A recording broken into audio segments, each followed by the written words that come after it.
Yes, so welcome all, and today we'll discuss the concept of master time frame.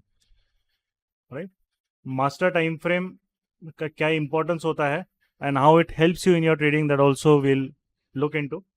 तो master time frame एक जो concept है वो, और उसके बाद जो होता है मास्टर टाइम फ्रेम के बाद आप उसको बोला सकता है कि एक तरीके से स्मॉलर टाइम फ्रेम या चिल्ड्रन टाइम फ्रेम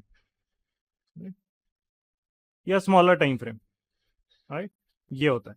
अब ये डिफरेंस क्या होता है, कोई भी हम इंट्राडे करते हैं, देखिए अभी कैसा होता है कि जब when you trade in smaller time frames, जब हम इंट्राडे करते हैं तो जनरली मैक्सिमम टाइम फ्रेम्स क्या यूज होता है, 1 मिनट, 5 मिनट, 15 मिनट्स मैक्सिमम, इस तरीके के टाइम फ्रेम यूज होते हैं। अब इन टाइम फ्रेम में इशू क्या होता है, इन टाइम फ्रेम में आपका इशू ये होता है कि आपको ऐसे देखना है, इस एनालॉजी से देखना है। लेट से आप एक हाईवे पे जा रहे हैं, राइट? एक एक्सप्रेस वे है, लेट से एक एक्सप्रेस वे है, बहुत अच्छा रोड है, बट बीच में ये 100 किलोमीटर का रोड है, उसमें बीच में जो है एक छोटा सा 3 किलोमीटर का पैच है जो कि बिल्कुल उतना अच्छा नहीं है, गड्ढे हैं बहुत सारे यहाँ पे, उतना अच्छा नहीं है।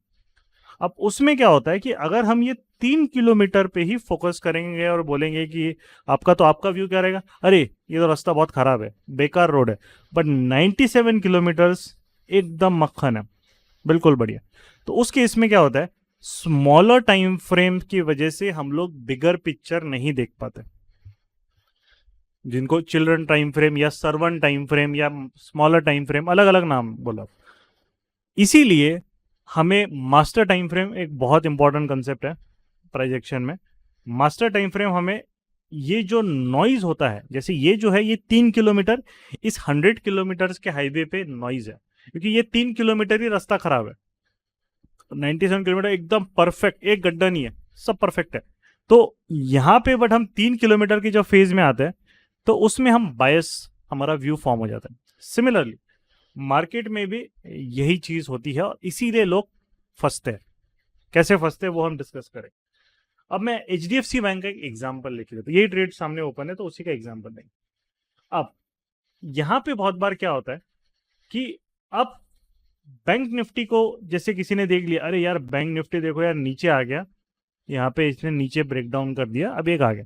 बहुत बार क्या होता है कि यही जो है उसको देख के छोटे टाइम फ्रेम में, अरे ये भी नीचे गिरेगा, ये देखो कितना बड़ा वॉल्यूम आया, वाओ इतना बड़ा वॉल्यूम है, इसको तो मैं सेल करूंगा। और यहाँ पे हम इसको सेल करते हैं या फिर इस कैंडल में ब्रेक हो रहा है और ये पूरा यहाँ तक आएगा, मैं यहाँ तक टारगेट रखूंगा।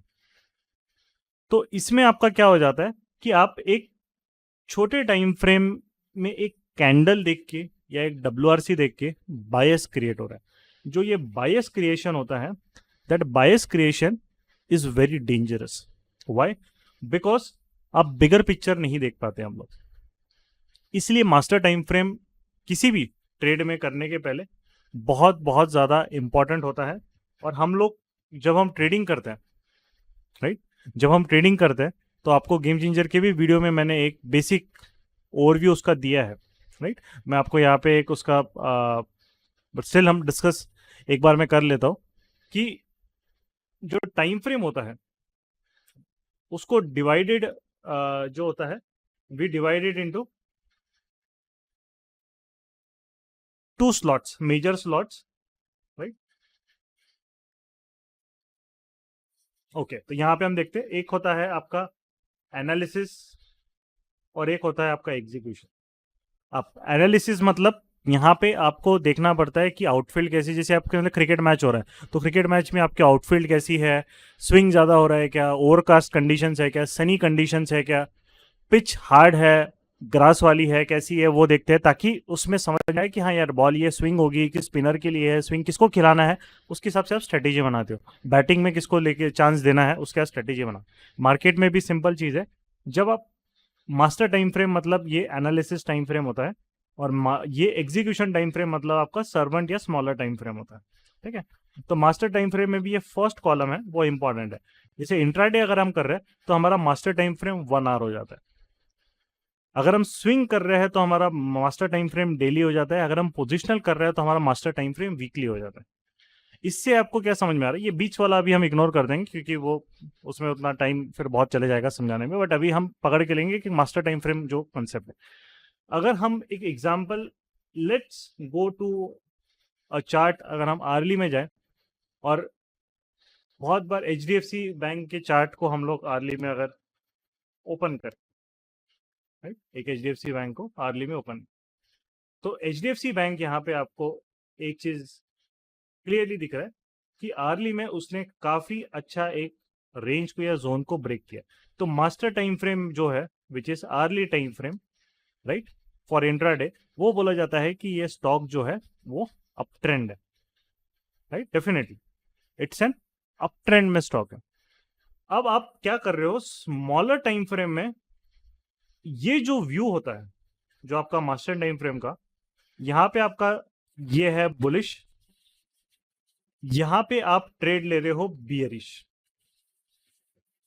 तो ये जो होता है ये हो गया आपका counter view, master time frame के अगेंस्ट आप जा रहे हैं। उसमें सबसे बड़ा प्रॉब्लम आपको क्या होगा कि अगर ये मास्टर टाइम फ्रेम, मतलब ये मेन बड़ा प्लेयर जो है, बिग प्लेयर है जो इस स्टॉक को ड्राइव कर रहा है, वो इस टाइम फ्रेम में खेल रहा है, वो ये अगर प्लेयर वापस आ रहा है या आपका ट्रेड यहाँ पे फंस गया और अगर आप ट्रेड में स्टक हो गए तो आपके लॉसेस बहुत बड़े होंगे, क्योंकि आपने सिर्फ वो 3 किलोमीटर का जो रफ पैच है हाईवे का जो मैंने बताया उस पे फोकस कर रहे हैं, आप सिर्फ एक 5 मिनट्स की कैंडल में फोकस कर रहे हैं, बट यहाँ पे जो वो ब्रेकआउट कर रहा है उसको एक तरीके से वो रेंज से बाहर निकल रहा है आर्ली चार्ट में, उसको आप इग्नोर कर रहे हो, राइट। तो ये जब चीजें होती है मार्केट में, और मैक्सिमम लोग यही पे फंसते हैं, बहुत सारे रिटेलर्स यही पे फंसते हैं, राइट, इसी तरीके से फंसते हैं वो, और वो वहां पे जब ट्रैप होते हैं वो फिर देन एवरेजिंग कर लो, देखते हैं कितना ऊपर जाएगा, और ऐसे करते करते जो लॉस है वो बढ़ के जाता है और देन बड़ा लॉस हो जाता है। अब मास्टर टाइम फ्रेम जो है उसका सिलेक्शन क्राइटेरिया भी बहुत ज्यादा लॉजिकल होता है। जैसे इंट्राडे के बेसिस पे जो आर्ली का आपका यहाँ पे मास्टर टाइम फ्रेम का एक सिलेक्शन है, तो आर्ली इज अ एकदम बीच का टाइम फ्रेम। आप देखिए ऊपर से ये टाइम फ्रेम आ रहा है, ये होता है अपना स्मॉलर टाइम फ्रेम्स, और उसके नीचे जब आप आर्ली में जाते हो यहाँ पे ये होता है आपका bigger time frames, this are the bigger time frame. Early exactly sits in between, मतलब वो ज्यादा बड़ा भी नहीं है बहुत ज्यादा छोटा भी नहीं, exactly sits in the between. इसीलिए मार्केट में जब भी बहुत सारी चीजें कंफ्यूजन होती है कि यार ये मार्केट कर क्या रहा है या उसमें समझ में नहीं आ रही है, तो आपको हमेशा आपके मास्टर टाइम फ्रेम में एक बार जाके देखना पड़ता है कि वहां पे मार्केट आपसे क्या कम्युनिकेट करने की कोशिश कर रहा है। और अगर स्मॉलर टाइम फ्रेम में आपको उसके काउंटर या अपोजिट व्यू मिल रहा है, तो वहां पे आपको बहुत ज्यादा कॉशियस उस ट्रेड में रहना पड़ता है, क्योंकि अगर वो ट्रेड नहीं चल रहा है तो आपको तुरंत एग्जिट करना पड़ता है, एल्स वो बड़ा प्लेयर जो भी ये मास्टर टाइम फ्रेम को ड्राइव कर रहा है वो उस मास्टर टाइम फ्रेम की ट्रेंड की डायरेक्शन में उस ट्रेड को बहुत जल्दी लेके जाएगा, राइट।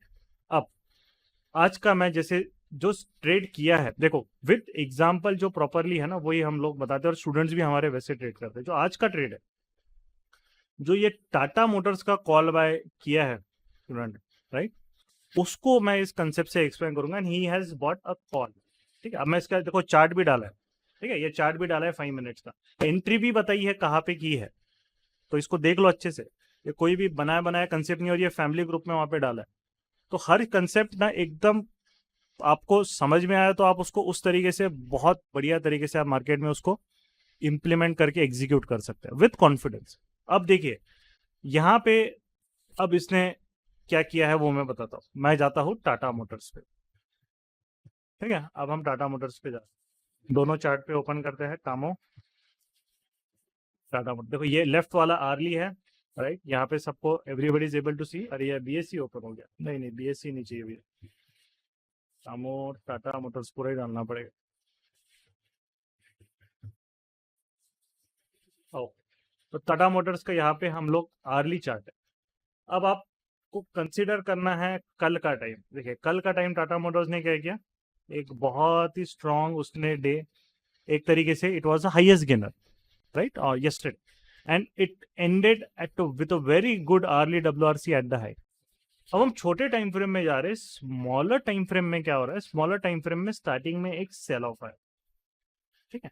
तो कोई नहीं, ये सेल ऑफ भी अगर हमने लिया, बट हमें ये चीज याद रखनी है कि हम मास्टर टाइम फ्रेम जो है उसके अपोजिट में जा रहे हैं। तो यहाँ पे कभी भी अगर हम उसके अपोजिट जा रहे हैं तो पोजीशन साइजिंग हमेशा कम रखनी रहती है। क्यों? क्योंकि अगर ये प्लेयर वापस मैदान में आ गया तो ये बीच में से कहीं से भी स्टॉक को बहुत फास्ट रिवर्स करवा देगा और वहां पे हम फंस जाएंगे। तो ऐसे ट्रेड्स में वॉल्यूम बहुत मैंडेटरी रहता है। अगर हम मास्टर टाइम फ्रेम अपना क्या है, बुलिश, ठीक है, ये है बुलिश। और यहां पे हम लोग जब जाते हैं, इसको चिल्ड्रन टाइम या एसटीएफ करेंगे, स्मॉलर टाइम फ्रेम या सर्वन टाइम फ्रेम पे जाते हैं, यहां पे ये जा रहा है बेरिश, बट ये जब ब्रेक डाउन कर रहा है तो ये ब्रेक डाउन कर रहा है एक वॉल्यूम के साथ, वहां पे सेलिंग ऑर्डर्स आ रहे हैं। तो इस केस पे मतलब क्या है, मास्टर टाइम फ्रेम के लिए ये क्या है, ये सिर्फ एक रिट्रेसमेंट है, राइट, ये सिर्फ रिट्रेसमेंट है अर्ली में। बट यहाँ पे वो क्या है, छोटे टाइम फ्रेम में वो आपको ये बता रहा है कि सेल ऑफ हो रहा है। तो आप डेफिनेटली वहां पे ये फेक रेंज एक्सपेंशन का सेटअप है। उसने यहाँ पे इंट्राडे बेसिस पे वो सिर्फ इनिशियली जिसने स्टार्टिंग के, कल अगर देखिए कि टाटा मोटर्स टॉप गेनर है और उसने जैसे टाटा मोटर्स ऊपर जाने लग गया उसने वहां पे बाय किया तो उसको ट्रैप किया है। तो ये बन गया fake range expansion setup, FRE setup, जो वहां पे ट्रेड किया कि मार्केट ने रेंज एक्सपेंशन किया, पीडीएच के ऊपर गया और फिर वो रिवर्सल देके उसने ट्रैप किया। बट क्योंकि ये मास्टर टाइम फ्रेम के अपोजिट डायरेक्शन में, तो इसमें क्वांटिटी आपको कम रखनी है। इसीलिए वो जो जिन्होंने अभी ट्रेड लिया उन्होंने बाई साइड ट्रेड लिया है, वो मास्टर टाइम फ्रेम के अगेंस्ट वहां पे नहीं गए, राइट। तो उन्होंने सेल ट्रेड अवॉइड किया, वो भी अच्छी स्ट्रेटेजी है, क्योंकि ये कहाँ तक जाएगा वो नहीं पता। बहुत बार ट्रेड यहीं पे रुक के निकल जाएगा, वो कहीं भी निकल जाएगा, क्योंकि मास्टर टाइम फ्रेम बुलिश है। इस बार थोड़ा ज्यादा गिर गया, ठीक है। अब उन्होंने जहां ट्रेड लिया है वो ट्रेड कहाँ लिया है, जब मार्केट में हम लोग जाएंगे और जब ये मार्केट का बियरिशनेस है, ये लोअर हाई है, जब ये लोअर हाई उसने ब्रेक किया, राइट। वापस में चार्ट पे चले जाते, ये देखिए लोअर हाई यहाँ पे उसने ब्रेक किया एट दिस पॉइंट। कौन सा पॉइंट है ये वाला। तो अब क्या हुआ है, अब हम हेकेनाशी में अगर जाते हैं, then what you are able to see is that कि मार्केट में जो लोअर हाई पैटर्न जो चल रहा था स्मॉलर टाइम फ्रेम में, वो रिवर्स हो गया है एंड अब वो मास्टर टाइम फ्रेम के सिंक्रोनाइज्ड वे में चला गया, उससे सिंक्रोनाइज्ड हो गया वो। तो इन्होंने वहां पे ट्रेड लिया, ठीक है। And then what was the risk, risk हमेशा सेम रहेगा। रिस्क आपको कभी भी मास्टर टाइम फ्रेम के हिसाब से नहीं लेना पड़ता है, वो उसका ट्रेंड सिर्फ आपको पता रहना चाहिए क्या है। बट उसको ऐसे नहीं कि नहीं मैं तो अर्ली कैंडल के हिसाब से, नहीं, वैसा कभी नहीं करना है। जिस टाइम फ्रेम में ट्रेड एग्जीक्यूट होता है, ये सबसे इंपॉर्टेंट रूल होता है प्रोजेक्शन का। in which time frame you execute the trade, you have to manage it on that time frame only, not the time frame above that. You can manage it if you get good profits in a time frame below it. इसको मैं हिंदी में repeat करता हूं। जिस time frame में trade execute हुआ है 5 minutes में, तो 5 मिनट से ऊपर के टाइम फ्रेम में नहीं जाना है मैनेज करने के लिए कि हम 15 मिनट में जा रहे हैं, 10 मिनट में जा रहे हैं, आधे घंटे में जा रहे हैं, नहीं। आपको मैनेज करना है ट्रेड को 5 मिनट्स या उसके लोअर टाइम फ्रेम में। जैसे समझ लीजिए अगर 5 मिनट्स में यहाँ पे उन्होंने मैनेज किया, तो इनमें कितना रिस्क था यहाँ पे ट्रेड में, 2 रुपए का रिस्क था। अब वो 2 रुपए का रिस्क बोलेगा नहीं, आर्ली के हिसाब से तो, आर्ली के हिसाब से तो रिस्क बहुत बड़ा हो जाएगा। ये कैंडल के हिसाब से पिछले दिन के हिसाब से तो 572 के हिसाब से हो जाएगा, जो कि वो 6 रुपए का हो गया, 1% हो गया। यहाँ पे हम सिर्फ 0.3% पे रिस्क ले रहे हैं। अब क्योंकि वो मास्टर टाइम फ्रेम के सिंक्रोनाइज्ड वे में हो गया, तो अब वापस जो कल का बायर है वो एक्टिवेट हो गया है और उसने वहां पे मार्केट को पूरा पुश किया है पीडीएच पे। और यहाँ पे 1:3, more than 1:3 risk reward he has earned, and that was where he booked it. And around 4500 जितना भी कॉल बाइंग में प्रॉफिट हुआ है उतना उसने कर दिया। तो मेन कंटेक्स्ट यहाँ पे ये समझ में आना चाहिए कि विच ट्रेड इज मोर गुड। ये पहला वाला सेल ट्रेड इज गुड, देखो दोनों में रिवॉर्ड उतना ही है ना। पहला वाला सेल ट्रेड इज गुड और ये वाला buy trade is good. So chat में मुझे बताओ, नंबर 1 पहला सेल ट्रेड जो मास्टर टाइम फ्रेम के अगेंस्ट है वो अच्छा है, वो ज्यादा लॉजिकल लग रहा है, या buy trade which is in synchronization to the master time frame, one और टू? एग्जैक्टली, अभी एकदम समझ में आ गया आप लोग। ये स्मार्टनेस चाहिए मार्केट में, ये स्मार्टनेस चाहिए मार्केट में, बाकी का कुछ कुछ अननेसेसरी फालतू का नॉलेज नहीं चाहिए। क्या आरएसआई, क्या डाइवर्जेंस, क्या इंडिकेटर, सब कोई मतलब नहीं है। आपको सिर्फ उसके जो बड़े प्लेयर्स का जिस तरीके से मार्केट का मूवमेंट का को रिलेशन है उसको समझना है। तो डेफिनेटली देखो, ट्रेड इसने भी दिया, बट आप बाय ट्रेड को बहुत ज्यादा कॉन्फिडेंटली होल्ड कर सकते हो, क्योंकि बड़ा प्लेयर जो है वो आपके डायरेक्शन में है। जो अर्ली टाइम फ्रेम का बड़ा प्लेयर है, ये छोटा मोटा 5 मिनट का नहीं चाहिए मेरे को सेल वाला, जो बड़ा टाइम फ्रेम बड़ा प्लेयर है अर्ली का, वो मेरे डायरेक्शन में है। और इसीलिए सेम आप एचडीएफसी बैंक में भी देखो, सेम आप वहां पे आप बैंक निफ्टी में भी देखोगे, तो इसीलिए बैंक निफ्टी में आज जो है कंपैरेटिवली बहुत ज्यादा, इसलिए आप देखो निफ्टी का भी ट्रेड देखो, निफ्टी का सेल ट्रेड में उतना उसने चला 1:1 दिया, बट उसने सिर्फ 1:2, थोड़ा उसने ज्यादा बड़ा रिवॉर्ड नहीं दिया, 1:2.5 दिया, राइट? वो इसीलिए क्योंकि मास्टर टाइम फ्रेम के वो एक तरीके से मास्टर टाइम फ्रेम बुलिश नहीं था यहाँ पे, इसीलिए मैंने सेल ट्रेड दिया। ये चीज आपको याद रखनी है। निफ्टी में master time frame is not bullish, Nifty में मास्टर टाइम फ्रेम जो होता है वो है साइडवेज। ये चीज प्राइस एक्शन होती है, ये चीज नहीं है कहाँ पे क्या, ये साइडवेज है, ये बुलिश नहीं है। उसका मैं प्राइस कंप्लीट प्राइस में पूरा अच्छे से समझाता हूँ कि कैसा साइडवेज कैसे आइडेंटिफिकेशन करना है, और आपको बुलिश बियरिश कैसे आइडेंटिफाई करना है। ये साइडवेज है, इसीलिए मास्टर टाइम फ्रेम क्योंकि साइडवेज है, एक रेंज में है, हम लोग स्मॉलर टाइम फ्रेम में जाके वहां पे मैं बियरिश पोजीशन ले सकता हूं, कॉन्फिडेंटली ले सकता हूं। और इसीलिए आपको यहां पे 1:2.5 का रिस्क रिवॉर्ड उसने बियरिश पोजीशन में दिया है, राइट? कंपैरेटिव उसने अच्छा रिवॉर्ड दिया, यहाँ पे ब्रेक डाउन किया और अच्छा रिवॉर्ड दिया। अब उसके बाद वापस साइडवेज है, तो जैसे उसने वापस पीडीएच ब्रेक किया, क्योंकि साइडवेज है वो ट्रेंडिंग नहीं है, तो जैसे उसने पीडीएच ब्रेक किया, वापस जो रेंज का हाई है विच इज 18,870 के आसपास, वो उसका रेंज का हाई है, वहां तक वो वापस चला गया और वहीं पे रुक गया। देखो ये इसलिए वो एचडीएफसी बैंक की तरह ट्रेंड नहीं कर पाया स्मॉलर टाइम फ्रेम में, क्योंकि मास्टर टाइम फ्रेम में साइडवेज है, तो देखो नाचते रहा वहीं पे, उसी रेंज में नाचते रहो, राइट? तो ये चीजें आपको यहाँ पे समझाना इंपॉर्टेंट है, and that is an important. Similarly, bank nifty is also in a master time frame sideways, कोई बुलिश बेयरिश कुछ भी नहीं है। अब यहाँ पे से जो नए लोग हैं ना, वो गलती क्या करेंगे, वो बोलेंगे अरे भाई साइडवेज कैसा हो गया, इधर तो ये इतनी बड़ी कैंडल बनी है। अगेन आप वही गलती कर रहे हो, आप सिर्फ एक कैंडल के बेसिस में व्यू फॉर्म कर रहे हो, आर्ली रहे कुछ भी रहे, दैट इज रॉन्ग। कभी भी कैंडल बेसिस पे आपका साइडवेज ट्रेंडिंग, कितनी बड़ी कैंडल है, कितनी बड़ा वॉल्यूम है, उससे नहीं फॉर्म होता है, आपका स्ट्रक्चर के हिसाब से साइडवेज या ट्रेंडिंग डिसाइड होता है। तो बैंक निफ्टी इज साइडवेज, तो अगर हमें यहाँ पे साइडवेज में अगर वो फेक रेंज एक्सपेंशन दे रहा है, हम आराम से ले सकते, कोई टेंशन नहीं, इसीलिए वो कितना जबरदस्त ट्रेड चल। तो आपको अभी समझ रहा है लेवल ऑफ नॉलेज जो कंप्लीट प्रेडिक्शन में जो लोगों में मिलता है, और आपको यहाँ पे जो आपने जो सोशल मीडिया में देखा है, इसीलिए वो इतना प्रॉफिटेबल है, क्योंकि इतने डिटेल्ड वे में और इतने प्रॉपर वे में कोई चीजें आपको एक्सप्लेन नहीं करेगा। और इसीलिए यहाँ पे हाउ टू फाइंड साइडवेज, वो अब मैं 1 घंटे का सेशन करा दोगे संदीप भाई आप, वो कंप्लीट प्रेडिक्शन में कवर होता है, वो मैं यहाँ नहीं बताऊंगा, क्योंकि उसको मुझे पूरा 1 घंटा 1.5 घंटा हर एक चीज ब्रेक करके समझानी पड़ती है, उसके भी अलग अलग कंसेप्ट होते हैं कैसे आइडेंटिफाई करना है, बट ये मैं आपको ओवरव्यू दे रहा हूँ उसका, राइट? तो होप आपको यहाँ पे ये चीज समझ में आई होगी, है ना, कि मास्टर टाइम फ्रेम को कैसे आइडेंटिफाई करना है, एंड आप उसको हमेशा आप रिस्पेक्ट करोगे, that I will kind of मैं एक्सपेक्ट करता हूँ मास्टर टाइम फ्रेम को हमेशा रिस्पेक्ट करो।